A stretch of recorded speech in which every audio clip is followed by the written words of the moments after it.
Hello, everybody. Thank you so much for joining us today. We're just going to take a minute here to let everybody in. So appreciate your patience there.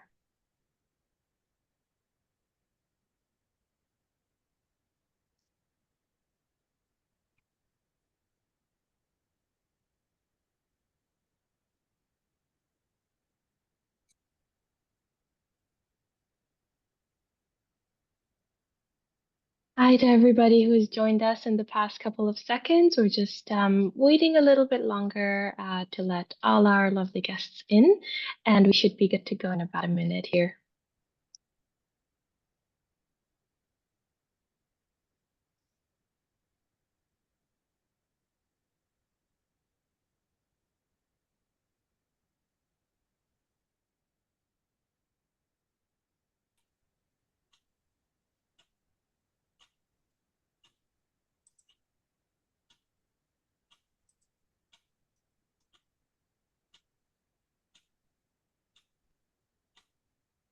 Amazing. So we will be seeing a few more folks trickling in as time goes by, but not to worry, we'll manage that on the back end here. So welcome everybody, and hello, good morning, good afternoon, wherever you're joining from. My name is Nathika, and I'm the education programmer here at BC Nonprofit Housing. And it is my honor and privilege to welcome you to today's online learning event, which is bringing a neuro-inclusive lens to housing. This is part one of a three-part series, and our fantastic and highly esteemed speakers today are Margaret and Mike. They're joining us from the Neuroinclusivity and Housing chapter of Carleton University, and we're extremely privileged to have them and their expertise with us here today.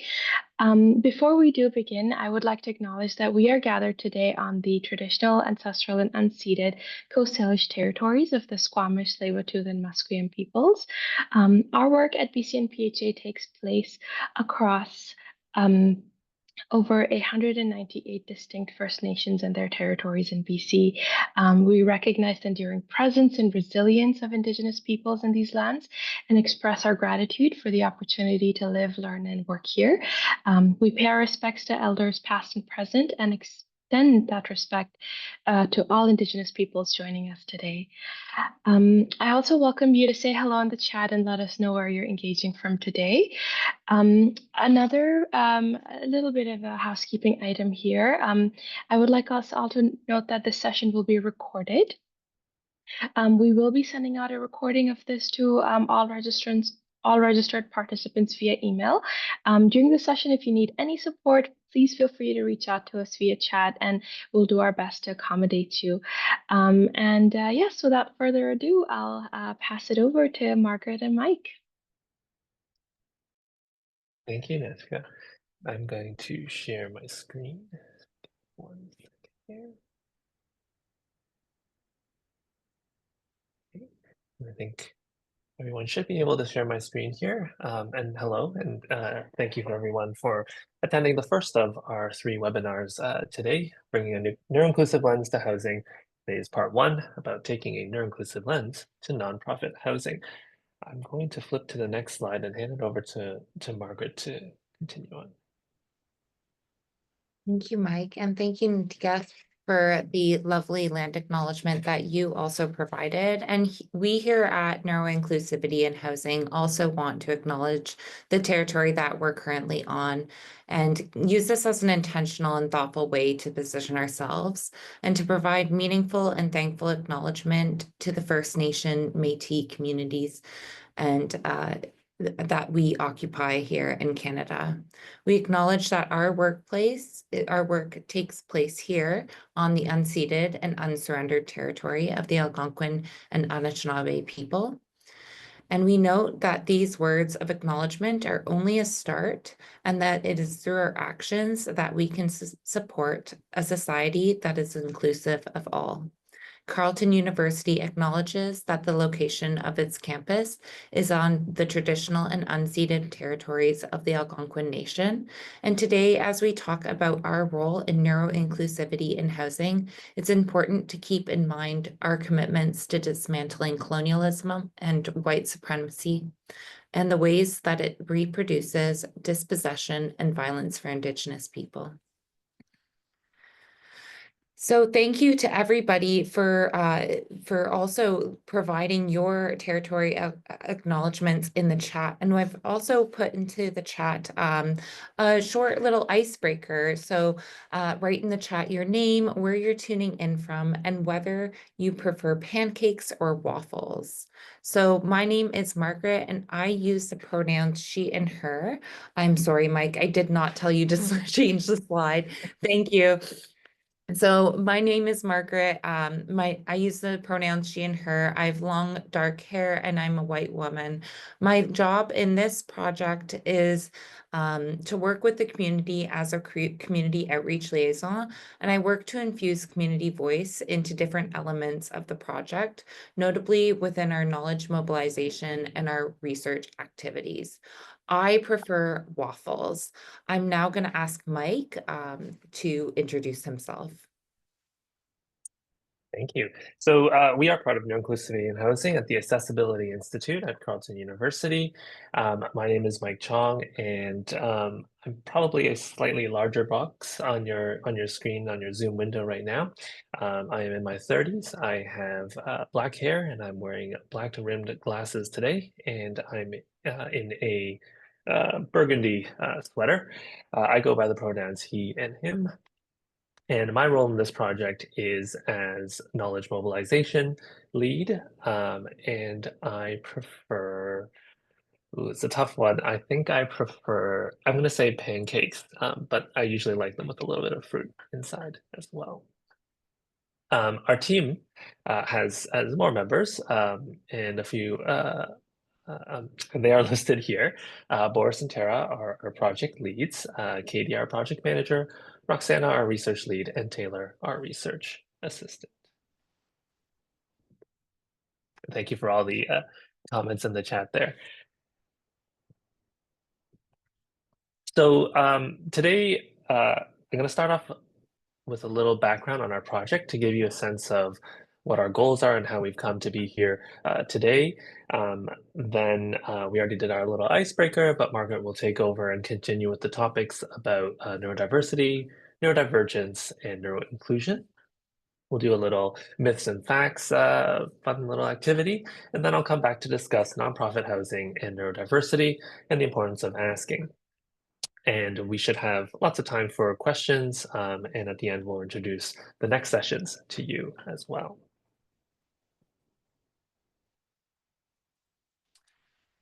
So Neuroinclusivity in Housing at the Accessibility Institute is a collaboration with the Seneve Family Foundation. And our project aims to facilitate knowledge exchange and conduct applied research to move neuroinclusive housing solutions forward. For our knowledge exchange activities, we know that people are doing positive work in this area across the country, so we want to spotlight and share that broadly. We are pulling together, curating, and sharing resources alongside of that. And in doing so, we try to connect people across the housing ecosystem. And I'll come back much later in our webinar here to the ecosystem and talk a little bit about that later on. Our research side is looking for housing solutions and synthesizing those to eventually offer guidance for others to use or adapt them to housing initiatives. So I just share that kind of briefly to give some context about where we're from. In our project, we regularly infuse community voice, and that includes having team members who are neurodivergent. However, some of the inspiration for today's webinar specifically comes from our work with our project's Neurodivergent Advisory Group. And this group within our project consists of autistic and neurodivergent members who are interested in enhancing housing solutions. They are one of several ways we incorporate community voice into our project. They contribute many things as shown in the diagram on the right here. They review project outputs, identify research priorities, assist with knowledge mobilization, and will reflect on the research outputs as well. Their contributions inform and guide what the team does. And I'll hand it over back to Margaret. Thanks, Mike. So we wanted to start by letting you know also about what neurodiversity and neurodivergence are. So we often think about diversity as an umbrella, and on the screen there's a picture of a kind of like a beach umbrella that says human neurodiversity. So neurodiversity is no different. It encompasses all humans, recognizing that both neurotypical and neurodivergent individuals represent different cognitive experiences. So under this umbrella, people who are neurodivergent or part of a neurominority bring a unique way of thinking, perceiving, and interacting with the world. So under the whole umbrella, all humans are under the umbrella of neurodiversity. Judy Singer was an autistic sociologist who coined the term neurodiversity. This was to move beyond the typical limitations of a medical model, thinking about differences in cognitive thinking styles. So instead of focusing on fixing neurodivergent people, this concept celebrates cognitive diversity as a natural and valuable way of human variation. In housing, a medical model might focus on adapting individuals so that they can fit into an existing housing system. In contrast, a social model asks how we can make housing systems and environments more accessible and inclusive. So through this lens, neurodivergent people are not seen as problems to solve, but as contributors with unique strengths and needs. The right space, one that truly gets it, has the power to and potential to unlock belonging and create supportive and community where everybody thrives. I'll ask Mike to flip the slide, please. Thank you. So neurodiversity is that broad term that really means that people have different ways of thinking. Being neurodivergent means that having a consistent neurocognitive difference, which is often central to a person's identity. So it's not an illness or something to be cured, but it's a valid or natural way of functioning. You can think about it like different operating systems. One that offers unique strengths like creativity or hyperfocus, while also presenting challenges such as navigating sensory overwhelms. What's important to remember is that neurodivergent experiences are incredibly diverse. While there may be commonalities, such as challenges with sensory processing or executive functioning, no two people have the same needs or strengths. Diversity demands in housing solutions are just as varied and individualized. By understanding and accommodating differences, housing providers can create spaces that empower neurodivergent people to thrive. Next slide, please. So there's an image on this slide that says neurodivergence, and it has many different kind of, I guess people would call them diagnoses or traits. So the image really highlights that there are a diversity of experiences and identities, often grouped within the term neurodivergence. This includes conditions such as autism, ADHD, dyslexia, intellectual disabilities, and more. However, it's important to note that we're not here to define or validate what counts as neurodivergence. Instead, our focus is on recognizing that neurodivergence is a lived experience and one that housing providers in housing contexts need to understand and support. Neurodivergent people often face unique barriers in accessing and maintaining housing, whether due to sensory processing differences, executive functioning challenges, or systemic biases. As housing providers, being informed about these diverse needs is essential to creating environments where everyone can feel safe, supported, and empowered. The goal is not to create a checklist, but to foster spaces and systems that are flexible, inclusive, and responsive to the people that you serve. Next slide, please. So the last kind of term we're going to introduce to you is neuroinclusion. So neuroinclusion is about creating spaces and systems that honor diversity of how people think, perceive, and interact with the world. It really focuses on equity, ensuring that everyone has what they need to thrive rather than giving everyone the same thing. In the context of housing, neuroinclusion means designing environments and policies that accommodate neurodivergent people as a natural part of neurodiversity and human diversity. This includes co-creating housing solutions with neurodivergent people at the table, ensuring that their needs and preferences are prioritized at every step of the process.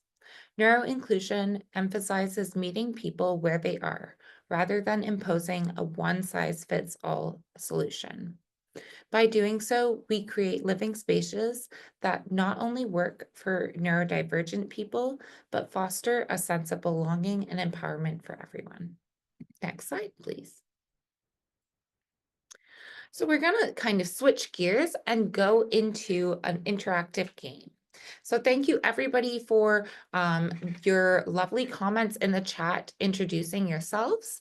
And we're going to ask you also to respond to some polls about myths and facts. So we have about 5 myths and facts we'll go through.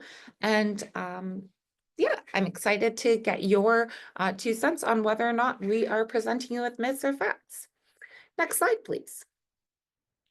So our first myth or fact we're going to ask you is that, do all neurodivergent people have the same diagnosis? So this is a myth or a fact.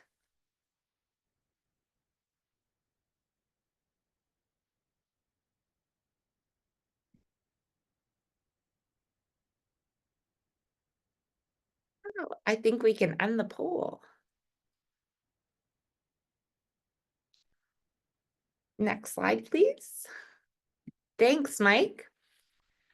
And flip the slide again. We'll share this result with you. So as we learned earlier, neurodivergence is an umbrella term that encompasses a wide range of cognitive differences, including autism, ADHD, dyslexia, dyspraxia, Tourette syndrome, and more. Each represents their own unique strengths and challenges, and no 2 neurodivergent people experience the same way. And many of you, all of you, who answered the poll got that was a myth. So excellent work. Next slide, please, Mike. The next myth or fact is there is a correct language when talking about disability, neurodiversity, neurodivergence, and difference. Myth or fact?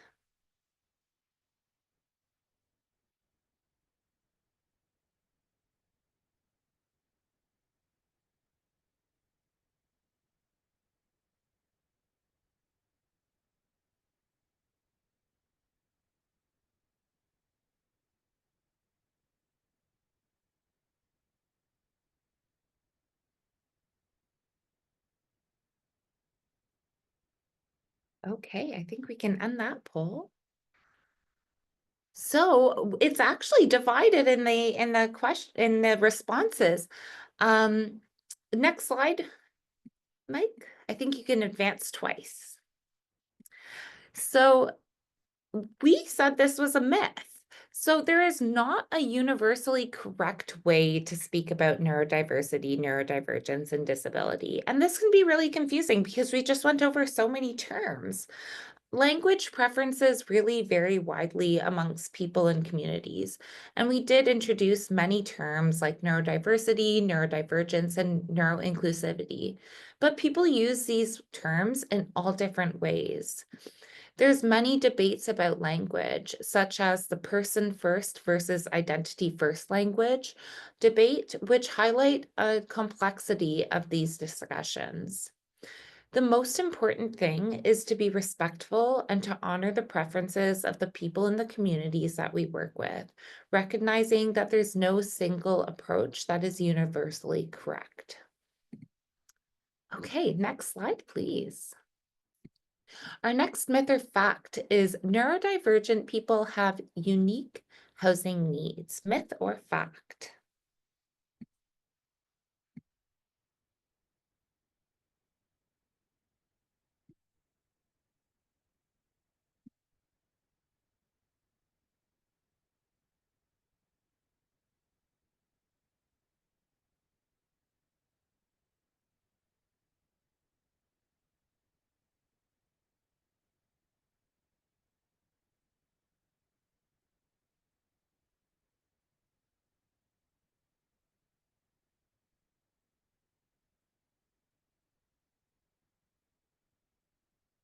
I think we can end that poll. And I'll ask Mike to advance twice. Please. So this is a fact. There may be many different needs, and these needs include things like sensory-friendly environments, flexible layouts, accessible communication systems, and individualized supports. Housing informed by neuroinclusivity really works towards meeting these needs, fostering independence and a sense of belonging. Next slide, please. Our next myth or fact are that all neurodivergent people have the same housing needs. Myth or fact?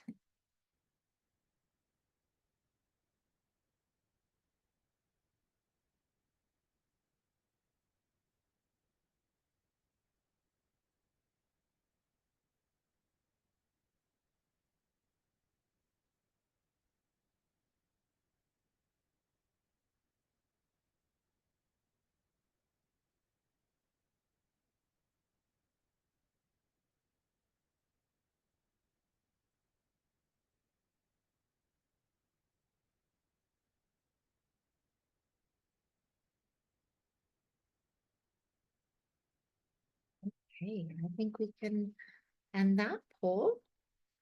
Mike, can you please advance? Thank you. So this is a myth. Neurodivergent people have many different housing needs based on their unique sensory preferences, routines, and support requirements. And 97% of you got that correct. So while some may benefit from quiet, low stimulation environments, others may prioritize proximity to community resources or adaptable spaces. Autistic people, for example, often have unique sensory profiles, which means housing must consider sensory-friendly lighting, soundproofing, or spaces for self-regulation. So when we think about universal design principles from an architecture and design concept principle way, this can help us to guide the creation of neuroinclusive housing by focusing on flexibility and accessibility. Features like modular furniture, customizable living spaces, and clear wayfinding signage can help to reduce sensory and cognitive barriers. These principles don't only support autistic and neurodivergent people, but they also create environments that are welcoming and adaptable for everyone. Our last myth or fact is neurodivergent people and disabled people face significant housing inequalities across Canada. Myth or fact?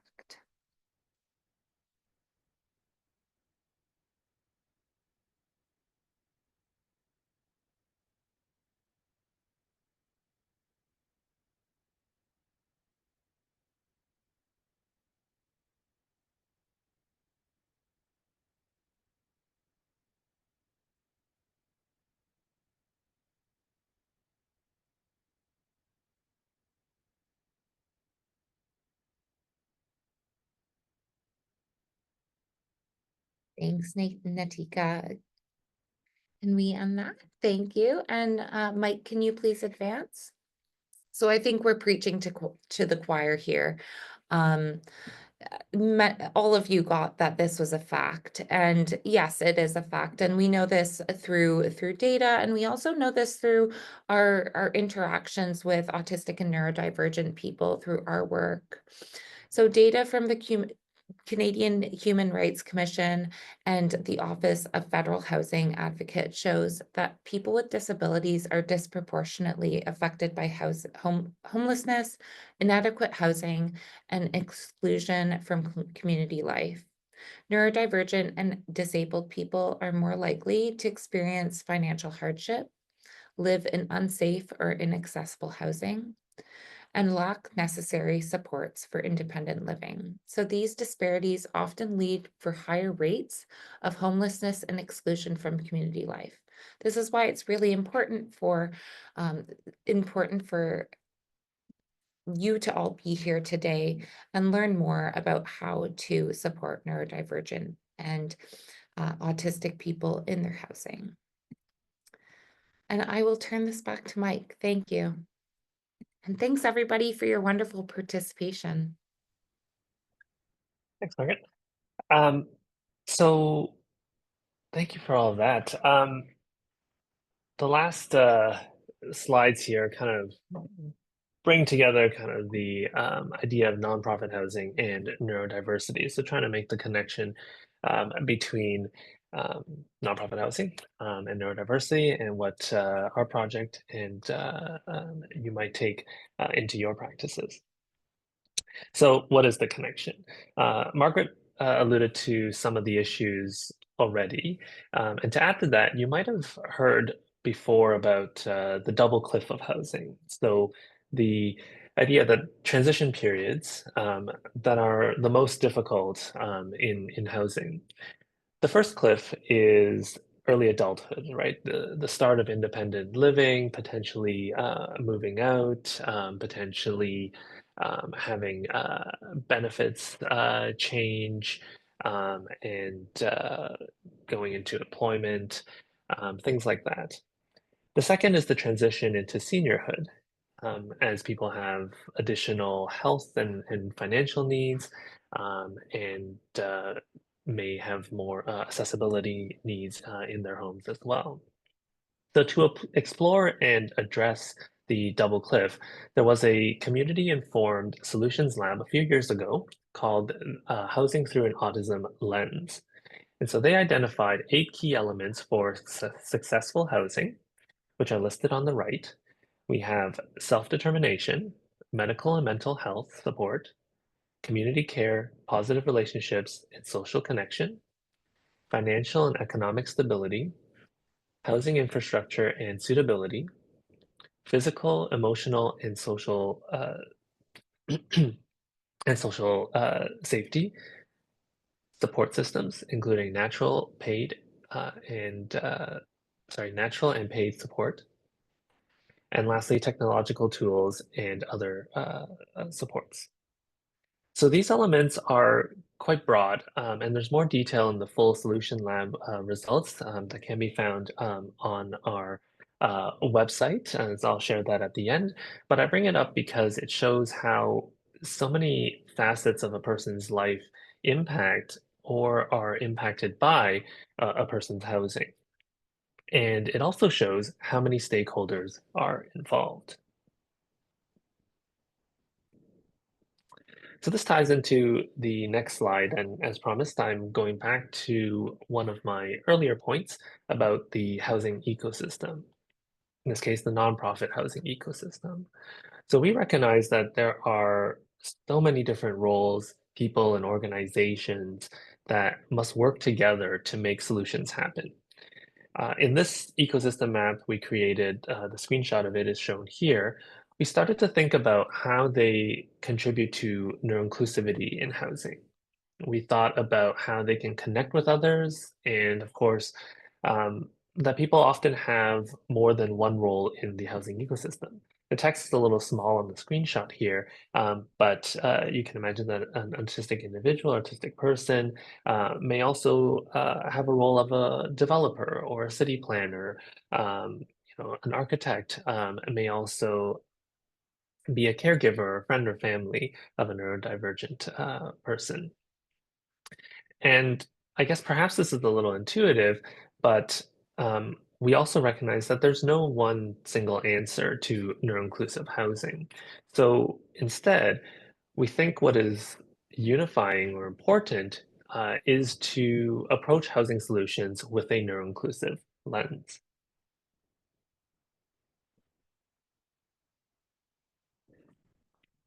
So, nonprofit housing and neuroinclusive housing have often been understood and discussed as different issues. Um, and the same goes with affordable housing as well. But we find that they are intricately connected. So if we take opportunities to bring together community and experts in nonprofit housing and neuroinclusive housing, we can start to generate some shared understandings and shared goals that benefit people working in different roles and the people that they serve. And part of our objective today was to bring some of that shared understanding here, because as I mentioned, we can develop shared goals and objectives. We can better support neurodivergent people, their families, and caregivers. We can reduce barriers to accessing services and care. We can increase housing and employment options.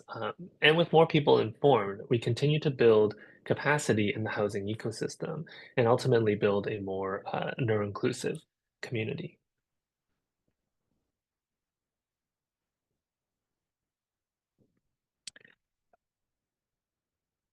I have a background as a researcher, so I like to use quotes to kind of drive home the concepts, but also because it's part of the lived experience that we're trying to bring into our project here.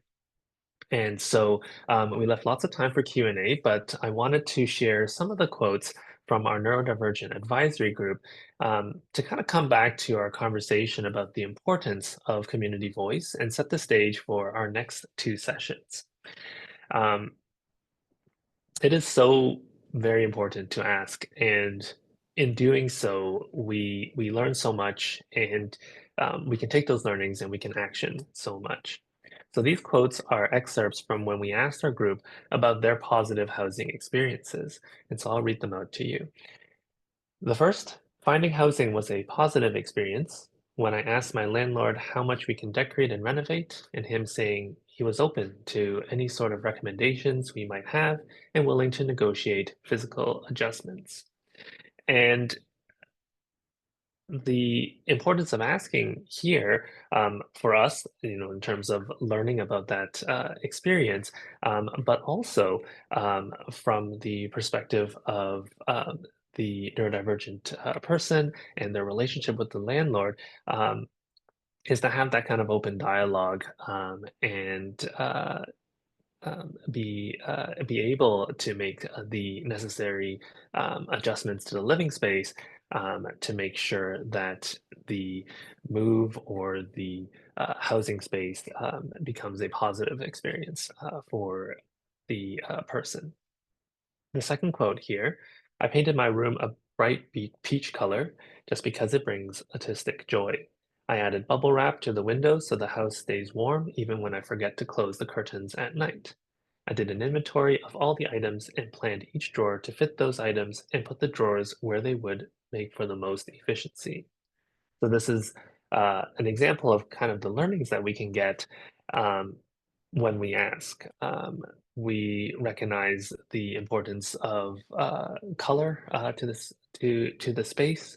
We recognize the importance of um, temperature and maintaining, heat or cool temperatures in the home.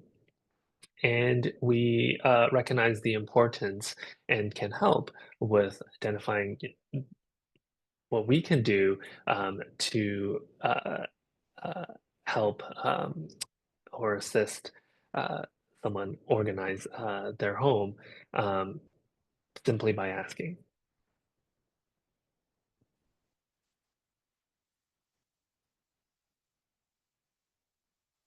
And lastly, we have this one here. It's a really unusual thing to have something made exactly as imagined, and the satisfaction of walking into a room and it being completely as you envisioned. There's so much compromise and misunderstanding as part of the autistic experience. I will sit on my sofa and just smile, looking at my kitchen. My home is the only place in the world made for me and designed to work with my authentic self. And any part that isn't, I get to change. And this really ties into the 8 elements that I shared before from the Housing Through an Autism lens, the idea of self-determination, the idea of um, uh, making those choices in order to make the house and the home a positive experience for the person. And this is the kind of richness that we get when we ask and we incorporate community voice into our work. So we'll jump into the Q&A, but I'm going to move into the next slide here. So it's on the screen here. Our next session is Tuesday, February 25th, and it'll be a how-to of bringing in community voice. And our contact information is below. Email ni-house@carleton.ca and our website nihouse, all one word, .ca. And I wanted to make sure that there was a lot of room so that we can ask questions about neurodiversity, housing, nonprofit housing. So I'll open up the floor for that. And I do see that we do have one question in the chat, so I can read that out loud. So Patty says, does Stephanie Cadeau, Canada's federal advocate on disabilities, work with you? So no, Patty, we do not work directly with Canada's federal advocate on disabilities. However, they're in Ottawa and we would welcome any connections there, as well as we invite them to see our work, especially at things such as the Canadian Autism Leadership Summit. So those are some potential avenues for us to connect. Mike, do you have anything to add to that? I think just that, we're always looking for those connections and at the various levels that housing, as I kind of talked about the ecosystem, there's level of policy makers and kind of also kind of on the ground working in building. And so, we take kind of all the opportunities to be able to make those connections. And yeah, so we welcome thoughts and ideas of who we should connect with, and we'll action that.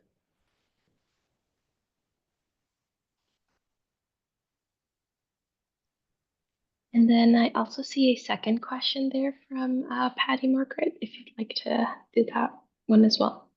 Yeah, so this question is, are you aware of Semia Mu House Society and Foundation in Surrey, BC, Unity? They built Chorus Apartments Harmony Complex underway. Thank you for your question, Patty. And again, I will echo Mike's comment there that we are very willing to take any connections there, and we value those connections. We have not directly been in contact with them, to my knowledge. And that's right. I will send go you ahead, Patty. In our Thank you. community, we have been working very strongly for the past 20 years on this, and Semiama House Society built a property. It took 14 years to go through the hoops and approvals, but it's a rental complex and they have an on-site manager who is trained, and they have market rentals on the top that pay for the subsidy units in the middle, and then the full support for persons who have Down syndrome and all those other things that are supported on the ground level. And it's working wonderful. So they're doing it again in the Harmony complex that we're building. So I will definitely send you all the contacts and the learnings that we've had to do over the 20 years. Thank you, Patty. We very much appreciate that. And I think that's really what, if Mike, you want to go back to the slide on our, on the network, this is really part of our project, is about creating those network ties and thinking about who is part of the ecosystem, and trying to spotlight what good work is going on out there, as well as learning about who may be part of the housing ecosystem that we may not be aware of. Yeah, I would kind of echo that. A lot of our being situated in Ottawa here, we get a lot of Ontario and Ottawa, and with our collaboration with the Seneve Family Foundation, we get a lot from Alberta, particularly Edmonton, Calgary, and so yeah, we're really excited to learn more about what's happening in BC.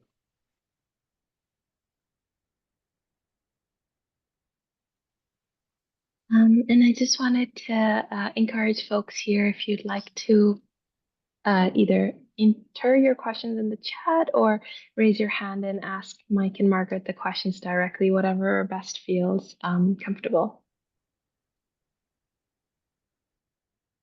If there isn't like, could I ask a question of folks who are attending? What brought you to this webinar?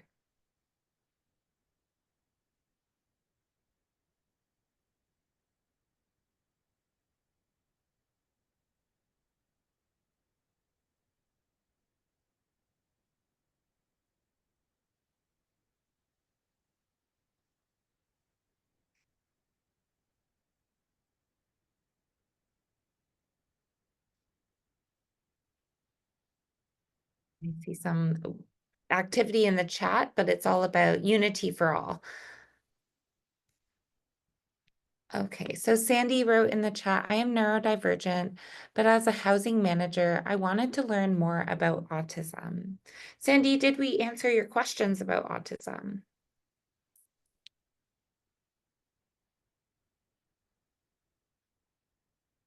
Anya wrote in the chat, it's necessary to know more about neurodivergence to create and maintain equitable spaces.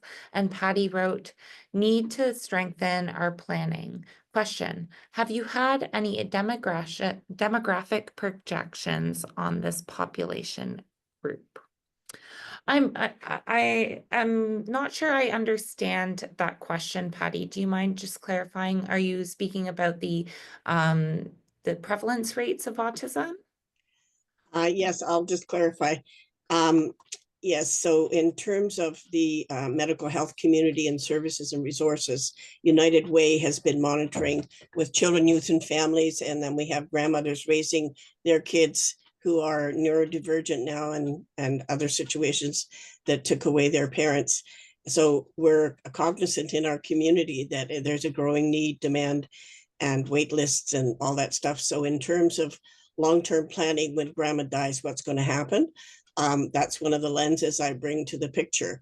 So we're trying to include special questions in the coming census, but also when we're doing the homeless count, we now include those special mental health and other questions on the homeless count as well. So I don't know if there's a national lens that feeds that to you, or you can tap into. So in terms of making sure both market and non-market know that we have to have housing for the diversity of people in all situations, and how advantageous it is if you make it wheelchair accessible, it works for strollers and all the rest of it. So that getting people to buy in the planning, both in the development field, in the engineering field, in market and non-market, and cooperatives. There's a new cooperative in Langley that has made that integrated into their planning. Now they're under construction.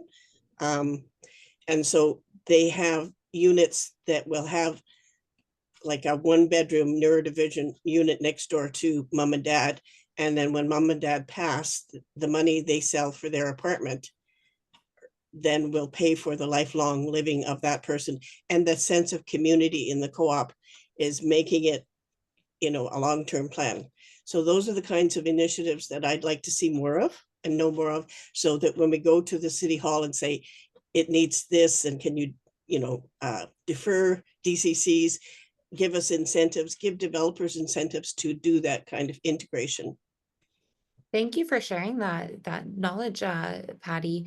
So the prevalence rates in Canada are estimated around 1 in 50, and that is based on censuses done kind of scattered with mostly children and youth.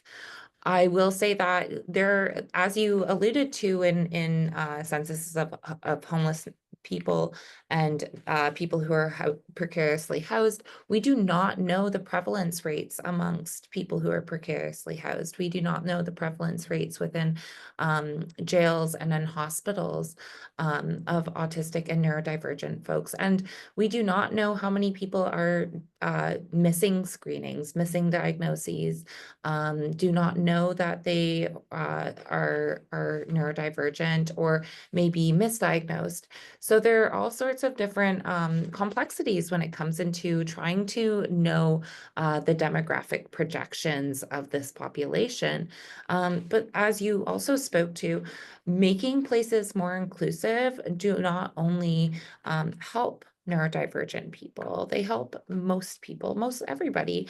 Although some of the adaptations and strategies may be different for different people. And that's why it's really important to individualize and ask how to adapt spaces to make them more inclusive. We can make more general suggestions that can make these spaces more inclusive for autistic and neurodivergent people. I hope that answered your questions. I'm just going to read a few more things in the chat. Ed says, I work with the Co-op Housing Federation of BC and interested in how we can make co-ops consider neurodiversity in planning and community building. Rebecca also wrote, I believe, as explained, we are all neurodivergent and we are not aware of our differences, how to address them to bring support. Sandy also wrote, great ideas, Patty. Yeah, thank you for those comments. I think to Ed's point there, we're going to try to tackle that question, I think, in the next 2 sessions, with this one being more about kind of the general concepts. But it's absolutely true, right? It's very it can be quite difficult to change mindset or way of practice when it comes to neurodiversity. And when we talk about accessibility standards and building standards, they're often in the form of mobility, accessibility. And so, trying to think beyond that can be quite difficult. Kind of goes back to the idea of like, by infusing community voice and bringing in community to help with making those decisions about what housing should be, is one way to at least ask and get that information, so that we can start to act on it.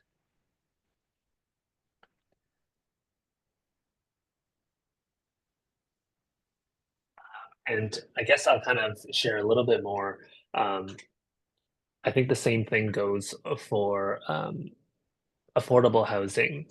And so, we recently had a event in Calgary that brought together people who are working in affordable housing, and kind of gradually building that knowledge and that bringing that neuroinclusive lens to affordable housing. And we recognize that there are lots of challenges to creating affordable housing. And to Patty's example of, um, you know, having market housing and having low income kind of rentals and then fully supported, and there's a whole slew of different solutions. I think our general message, and Margaret can probably elaborate on this, is that all of this should be done with infusing community voice.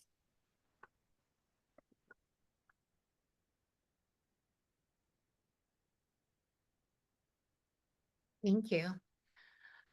Do we have any other questions that brought folks here today?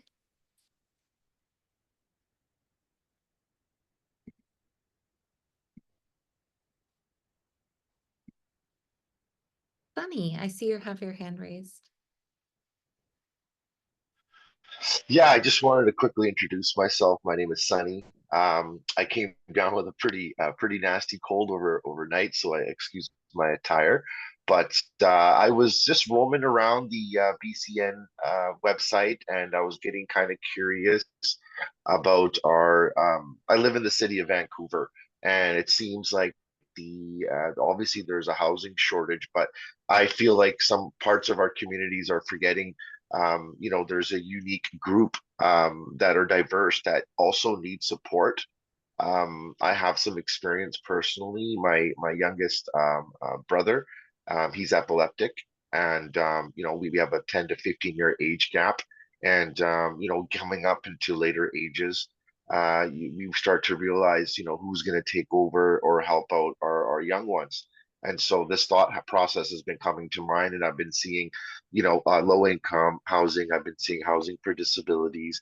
My son, who's now 22, he was diagnosed with FAS, and he might fall under the spectrum of autism, but he got into the later teenage group years. I wasn't able to sort of properly diagnose him with a professional. And he's kind of struggling to find his place in the world too. So, I think we're doing great in trying to populate housing for homeless, but I think there's a dire need for people like them that need our support to sort of speak for them and say, hey, look, there's an opportunity here for us to get involved on the nonprofit side and actually really do some good. Because it would really suck to see people like my brother get mixed, with the wrong diversity. Let's say he's in a housing where the housing is a need for him, but the social aspect might be adverse and may pose higher risks. So I'm here to learn and want to learn all the terminology and get up to date with all that, and two, to sort of figure out where I can help. So I might take a few sessions. I might be hanging around like a flower on the wall, but I'm just more learning the scope of it. And I know I have a skill set to provide to add help. So I just kind of I'm looking for that spot. That's all. Thank you so much for sharing, Sunny. And I think what you speak about is really the intersectional nature of like having many different identities and the realities of how diverse people who are precariously housed or who do not have stable housing face. And so often when people require housing, when there is something like a housing shortage, the housing that is provided isn't super accessible to our needs. And this is why it's so important to raise our awareness about what we can do to really strengthen housing to meet the needs of neurodiverse and autistic people, but also for people of different intersectional identities. Mike, do you have anything to add there? I think just one thing. I think Sunny, you really hit on the that double cliff, right? As your child ages, or your brother, the needs kind of switch and change, and so we really do need to think about, across the lifespan, we'll say, um, how those change. And in reference to the housing, I think, the idea of uh, uh, a home being built and supporting the needs, um, forever, doesn't take that into account. And I think that's why it's important to kind of have those, conversations about, when those needs might change.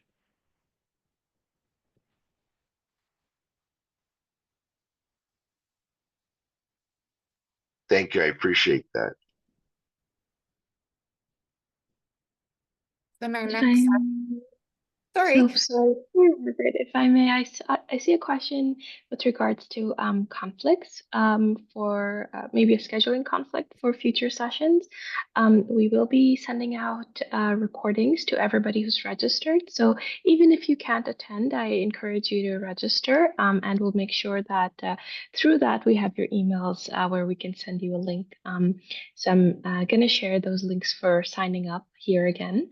And if you have any questions beyond that, please email us at learn@bcnpha.ca, and I'll drop that in the chat for you as well.